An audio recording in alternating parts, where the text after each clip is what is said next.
En el territorio de California existió un lago durante 800.000 años. Sobrevivió varias eras glaciales. Fue testigo de la vida de los mamuts y sirvió como fuente de alimento para pueblos enteros. Pero luego, en tan solo 13 años, desapareció. La naturaleza no tuvo nada que ver. El lago fue destruido deliberadamente por codicia y para expandir una ciudad.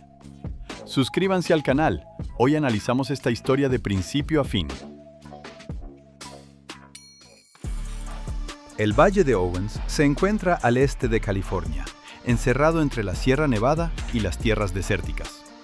Un lugar árido, pero que en otro tiempo rebosaba de vida. Ríos caudalosos, praderas verdes, campos cultivados. Y justo en el centro de todo ese espacio se extendía un gran lago, profundo y verdadero. La superficie del lago se aproximaba a los 280 kilómetros cuadrados. En algunos puntos, la profundidad llegaba a 15 metros. En el árido suroeste de América, semejante volumen de agua era una riqueza invaluable. La gente se asentaba en sus orillas, los animales pastaban en los prados costeros y las aves anidaban entre los carrizos. Durante las eras glaciales, este lago era casi el doble de grande. Se conectaba con los lagos vecinos, formando un sistema acuático de cientos de kilómetros que se extendía hasta el Valle de la Muerte. Cuando los glaciares retrocedieron, el lago se redujo, pero siguió existiendo. Simplemente continuó su vida. Los pueblos originarios de estas tierras, los Paiutes y los Shoshones, vivieron junto a este lago durante milenios. En su lengua, el lago llevaba el nombre de Patsiata. Detrás de esa palabra no había solo una designación en un mapa, sino un vínculo profundo y vivo con el agua que ninguna traducción breve podría transmitir. Los Paiutes sabían tomar de la naturaleza exactamente lo que necesitaban para vivir. 1000 años antes de que los europeos llegaran a estas tierras, ya construían canales de irrigación. Entendían en qué época del año se podía pescar y cuándo los peces necesitaban descansar. Conocían el funcionamiento de la vida alrededor del lago y no destruían lo que funcionaba. Hacia finales del siglo XIX, llegaron colonos al valle. Familias de granjeros criaban ganado, cultivaban frutas y producían vino. Los lugareños con orgullo llamaban a su tierra la Suiza de California. Vivían con sencillez, pero con estabilidad. Había escuelas y tiendas. La vida transcurría tranquila y ordenada. El río Owens abastecía de agua los campos y huertos de los granjeros sin falta, sin interrupciones, sin sequías. El valle vivía a su propio ritmo pausado. Y ninguno de los lugareños imaginaba que a varios cientos de kilómetros de distancia ya se tomaban decisiones que borrarían todo eso de la faz de la tierra. Demos un pequeño paso atrás. En los años 70 del siglo XIX, las minas de plata en las montañas sobre el valle operaban activamente. La mayor de ellas, Cerro Gordo, producía plata en cantidades enormes. Sacar lo extraído por los caminos de montaña era extremadamente difícil y costoso. Encontraron una solución. Los lingotes comenzaron a transportarse directamente a través del lago en pequeñas embarcaciones. Esto recortaba la ruta casi 60 kilómetros. Luego, la carga era llevada en carros a un pequeño pueblo en la costa del Pacífico llamado Los Ángeles. En aquella época, Los Ángeles no era nada, apenas un poblado insignificante. Fue precisamente la plata del Valle de Owens lo que le dio su primer impulso real al desarrollo. El dinero de la plata se quedaba en la economía de la ciudad, se levantaban nuevas casas, llegaba gente de todo el país. Resulta que el lago alimentó a la misma metrópolis que después lo destruyó. Pasaron décadas. Los Ángeles creció hasta volverse irreconocible. Los colonos llegaban al oeste en una corriente interminable y la ciudad apenas podía manejar semejante avalancha. Cuadra tras cuadra, camino tras camino, fábrica tras fábrica. Y en ese contexto se agudizaba cada vez más un mismo problema. El agua escaseaba de manera crítica. Los recursos hídricos propios ya no cubrían las necesidades de la creciente población. Los funcionarios de la ciudad comenzaron a buscar una salida. Las miradas se detuvieron casi de inmediato en el valle de Owens. Allí corría un río caudaloso. Allí se extendía un enorme lago. El hecho de que entre el valle y la ciudad hubiera unos 350 kilómetros no perturbaba a nadie en especial. La figura central de esta historia resultó ser William Mulholland. De origen irlandés, sin título ni educación especializada, pero dotado de una mente aguda, una voluntad de hierro y un raro talento para convencer a la gente. Él estaba al frente del Departamento Municipal de Agua de Los Ángeles. Mulholland visitaba el valle en persona, se reunía con los granjeros, sostenía conversaciones amenas y causaba la impresión de ser un hombre decente en el poder. El mensaje de sus palabras se reducía a uno solo. La ciudad tomaría solo el agua sobrante que de todas formas se desperdiciaba. Su vida no cambiaría. Los granjeros escuchaban y creían. Un hombre imponente, mirada tranquila, voz segura. ¿Cómo no creerle? No sabían que Mulholland no les había dicho una sola palabra verdadera. En sus planes no existía ningún excedente. Lo que planeaba tomar era todo, sin dejar nada. Al mismo tiempo, apareció en el valle un tal Joseph Lippincott. Según los documentos, era un ingeniero federal. Su tarea oficial era estudiar los recursos hídricos del valle en beneficio de los granjeros locales y ayudarlos a organizar el riego. Los granjeros le tenían una confianza absoluta y con gusto le mostraban y contaban todo. En realidad, Lippincott trabajaba para dos bandos. Toda la información que los granjeros le confiaban, incluyendo datos, mapas e información sobre las fuentes, se la pasaba a Mulholland. Y encima recibía pago de ambos lados. Una traición de lo más común, solo que cometida a escala gubernamental. Mientras en el valle se recopilaban datos, en el propio Los Ángeles se desarrollaba su propio juego oculto. Un puñado de hombres muy ricos comenzó a comprar tierras en silencio en el vecino Valle de San Fernando. Actuaban a través de intermediarios, sin hacer ruido. La tierra allí no valía nada. ¿Quiénes integraban ese grupo? Harrison Gray Otis, dueño del principal periódico de la ciudad. Los magnates ferroviarios Huntington y Harriman. El banquero Moses Sherman. Y lo importante es que Sherman al mismo tiempo era miembro de la Comisión Municipal de Agua y estaba al tanto de todos los planes confidenciales sobre la construcción del acueducto. En conjunto, adquirieron alrededor de 108,000 acres. Semidesierto pelado que antes no valía nada. Pero todos sabían que en cuanto llegara el agua de Owens, esa tierra se convertiría en oro de verdad. Usaron información confidencial para enriquecerse. Según las leyes actuales, eso mete a uno a la cárcel, pero en aquel entonces, formalmente, no era un crimen. Para construir el acueducto, se necesitaba dinero del erario municipal, lo que significaba que se requería una votación popular. Había que convencer a los ciudadanos de que el agua era urgente, que sin el acueducto, la ciudad estaba perdida. Y fue aquí donde entró en juego el periódico de Harrison Otis. El mismo periódico cuyo dueño ya había comprado tierra en San Fernando y tenía un interés personal muy concreto en la construcción. Empezaron a publicarse notas sobre sequías, sobre escasez de agua, sobre la amenaza a la ciudad. Artículo tras artículo, la alarma se iba alimentando de manera sistemática y hábil. Según algunos reportes, el asunto no se limitó solo a la prensa. Poco antes de la votación, el agua de los depósitos municipales fue vaciada intencionalmente al drenaje, para que los habitantes vieran con sus propios ojos los tanques vacíos, para que el miedo dejara de ser algo abstracto y se volviera algo palpable y real.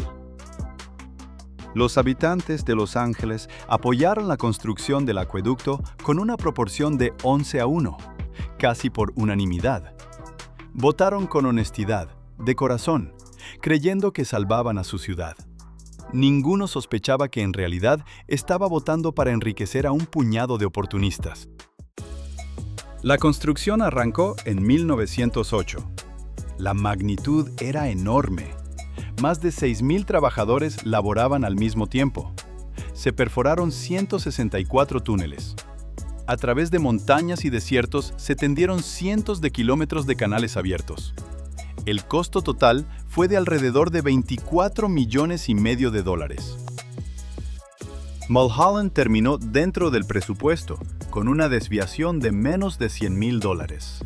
Para una obra de esa magnitud, eso es una precisión casi fantástica. Lo elogiaban y lo ponían de ejemplo.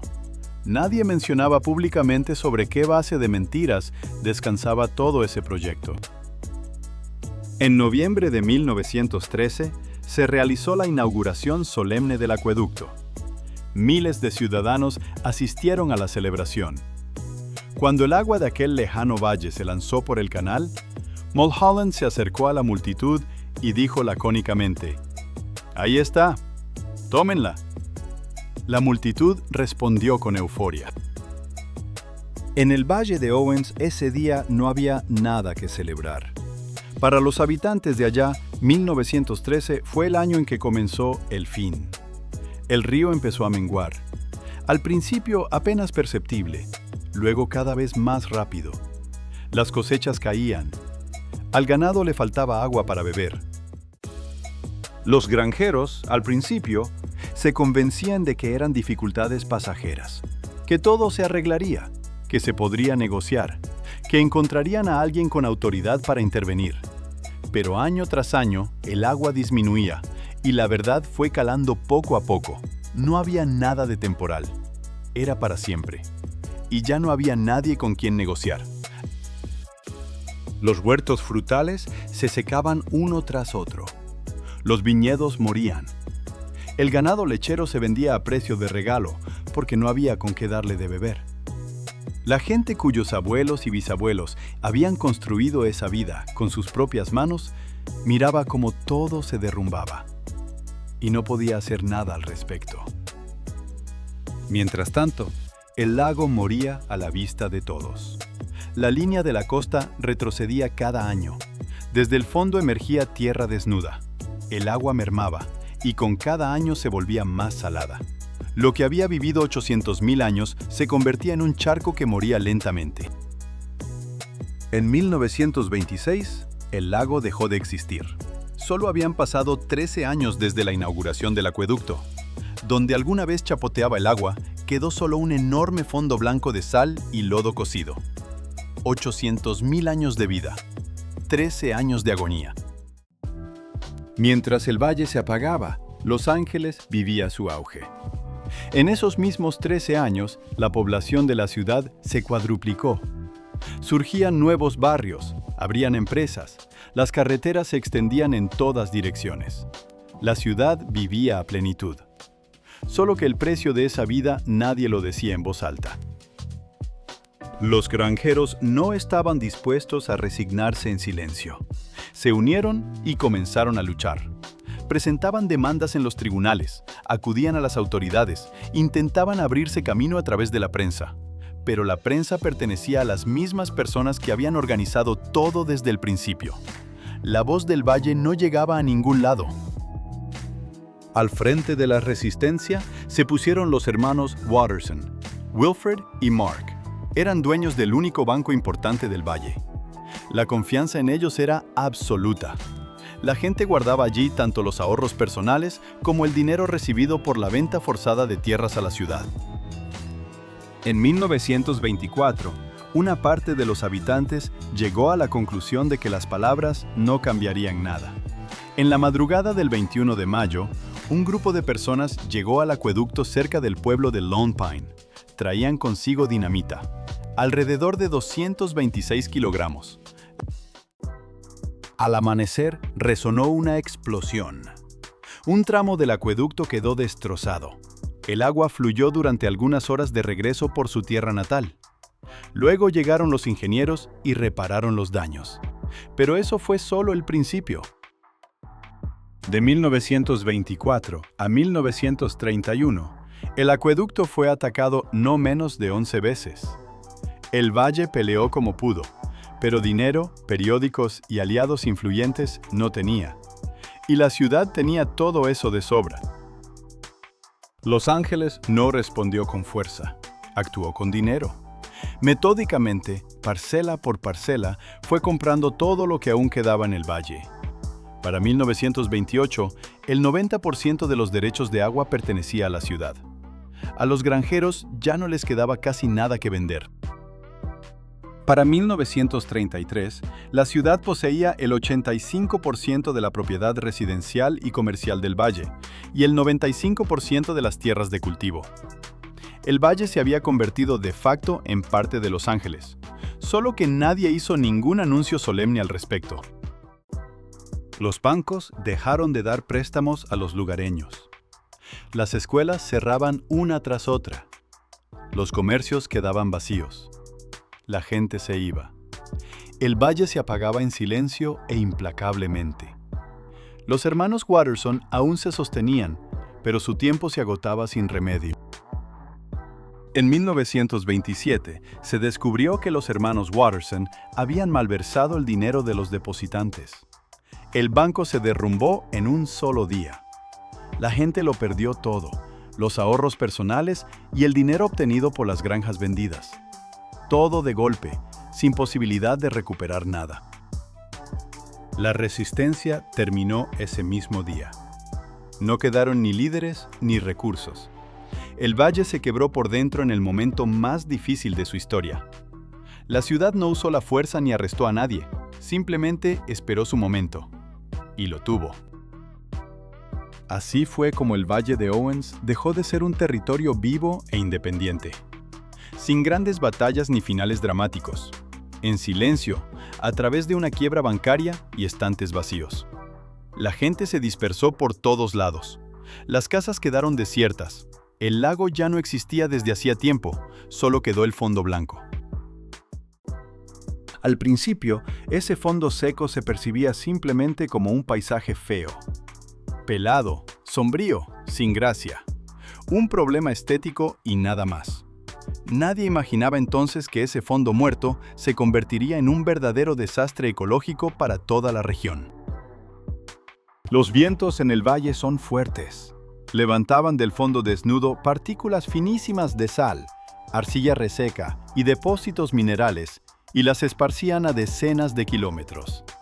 Todo eso se asentaba en los campos, se metía a las casas, se depositaba en la garganta y los pulmones de la gente, día tras día, año tras año. Cuando los científicos analizaron ese polvo, los resultados fueron alarmantes. Encontraron níquel, cadmio y arsénico. Las tres sustancias, al ser inhaladas por tiempo prolongado, provocan enfermedades oncológicas. Además, toda una gama de otros compuestos: sodio, cloro, hierro, azufre, calcio.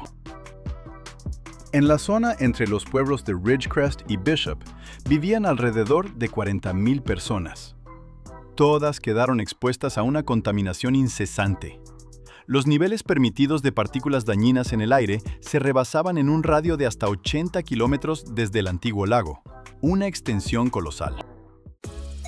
En los periodos más críticos, del fondo se levantaban anualmente alrededor de 62,000 toneladas de polvo tóxico. Según estimaciones generales, la emisión total llegaba a 4 millones de toneladas al año. No es un error, 4 millones de toneladas. El Owens Lake seco recibió el título oficial de la mayor fuente individual de contaminación del aire por partículas sólidas en los Estados Unidos. No uno de los grandes, sino el primero en todo el país. Una sola decisión, una sola ciudad, un solo récord para toda América. El gobierno sabía de esto desde mucho antes.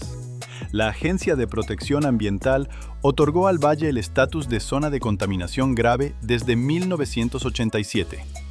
El Estado recibió la instrucción de preparar un plan de medidas para 1997. El plazo pasó. Pasó otro año y otro más. Los funcionarios dilataban y postergaban. Arriesgaban perder financiamiento federal para carreteras, pero no se movían. Todo ese tiempo, la gente respiraba polvo tóxico, aunque el gobierno ya había reconocido oficialmente que el problema existía. Los trabajos reales comenzaron recién en el año 2000. El Departamento de Agua de Los Ángeles fue obligado a devolver parte del agua al fondo del antiguo lago. Una superficie húmeda no levanta polvo. El agua era necesaria no para campos ni para tuberías, solo para mantener el polvo en su lugar. Hasta hoy, en ese programa se han gastado más de 2.500 millones de dólares. El programa de mejora de calidad del aire más grande en la historia de los Estados Unidos. La superficie tratada es comparable a la de San Francisco. Cada año se bombean alrededor de 60.000 acrepiés de agua al fondo del antiguo lago. Para entender la magnitud, esa misma cantidad de agua la consume en un año una ciudad de 500.000 de habitantes.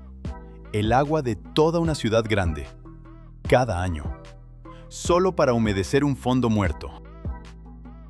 Alrededor del 30% de toda el agua que el departamento obtiene de esta región regresa al fondo. En años de sequía especialmente severa, esa proporción subió al 51%, es decir, la mitad. La mitad del agua alguna vez robada regresa, solo que no como un lago vivo, sino como una manera de detener el polvo. Para el año 23, el volumen de emisiones se había reducido alrededor de 355 toneladas anuales. Comparado con las decenas de miles de antes, es un resultado significativo. Pero la gente que vivió aquí en los años 80 y 90 ya había respirado ese veneno durante años. La salud perdida no regresa. Mientras los trabajadores tendían tuberías y preparaban el fondo, la tierra de vez en cuando entregaba hallazgos inesperados. Botones de caballería del siglo antepasado, balas de mosquete, muelas de molino oxidadas y huesos humanos. La tierra guardó todo eso durante más de 150 años y ahora lo devolvía. En 1863, mucho antes de la historia del acueducto, soldados y colonos americanos acorralaron en las aguas del lago a 35 indígenas paiutes. Los ahogaron o dispararon directamente en el agua. El lago absorbió esa tragedia junto con las personas. Cuando los representantes de las tribus paiutes se enteraron, exigieron un trato especial hacia esos lugares. El Departamento de Agua se negaba a realizar trabajos donde se encontraban sitios de importancia cultural para los paiutes. En 2022, un tribunal obligó al departamento a pagar una multa de $1.400.000. En ese mismo 2022, el territorio del antiguo lago recibió el estatus de Distrito Histórico Nacional, convirtiéndose en el sitio histórico individual más grande de California. Casi 480 kilómetros cuadrados. La mayor parte sigue siendo propiedad del Departamento de Agua. En 2023, las montañas quedaron sepultadas bajo una nevada sin precedentes. Cuando la nieve comenzó a derretirse en primavera, los torrentes de agua bajaron por las laderas y empezaron a llenar por cuenta propia parte de la cuenca seca del lago. Parecía que la naturaleza recuperaba lo suyo, pero celebrar resultó prematuro. El agua que llegaba comenzó a amenazar toda la infraestructura de control del polvo. Tuberías, válvulas, capas de grava. Todo eso se había construido durante décadas y costó miles de millones.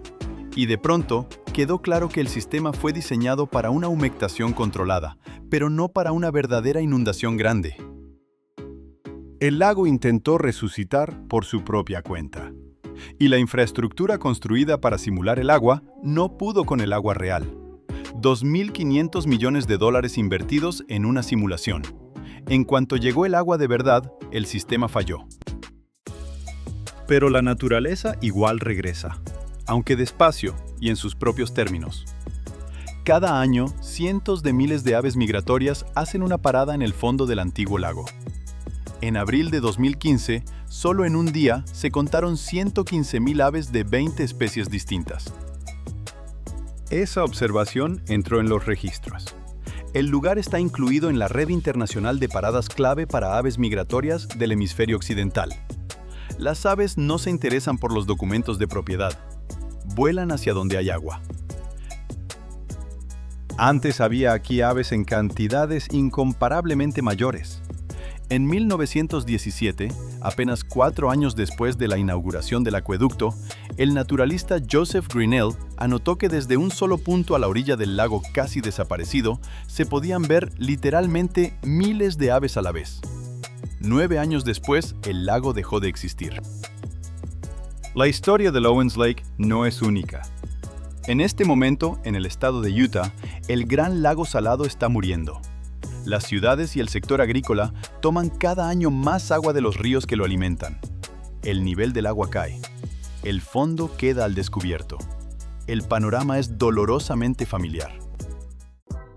Ingenieros de Utah vienen especialmente al Valle de Owens. Estudian la experiencia local en el control del polvo. Inspeccionan tuberías, recubrimientos de grava, sistemas de abastecimiento de agua. Aprenden de quienes ya recorrieron ese camino hasta el final. Aprenden cómo existir junto a lo que alguna vez fue un lago. La lección, lamentablemente, no es cómo salvar un lago. La lección es cómo sobrevivir junto a sus restos. El simple hecho de que esas visitas sean necesarias dice mucho. La historia se repite en círculos, y al parecer nadie tiene intención de detenerla. Volvamos a lo esencial.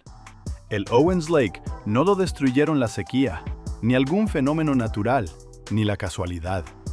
Lo destruyeron personas concretas que sabían perfectamente lo que hacían. Mulholland le mentía a los granjeros mirándolos a los ojos. Lippincott traicionaba a quienes tenía obligación de ayudar. El sindicato de ricos compraba tierras usando información confidencial.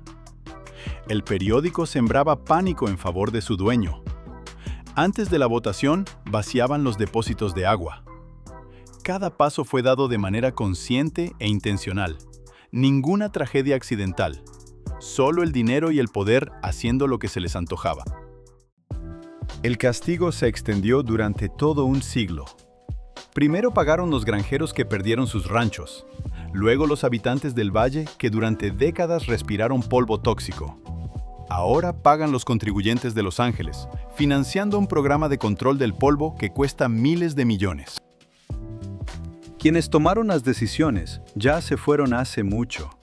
Quienes pagan las consecuencias no tuvieron nada que ver con esas decisiones. Así es como se ve esta historia, si uno mira no los discursos oficiales sobre triunfos de la ingeniería, sino los hechos en crudo. Antes del acueducto, el Valle de Owens era una tierra próspera. Huertos en flor, viñedos, pastizales con ganado lechero. Ahora aquí hay el distrito histórico más grande del estado, un programa de control de polvo que cuesta miles de millones y huesos en la tierra. En eso se convierte una tierra próspera cuando le quitan el agua. Escríbanos en los comentarios si conocen historias parecidas de su país y qué piensan al respecto. Y no se olviden de suscribirse al canal, para nosotros es muy importante.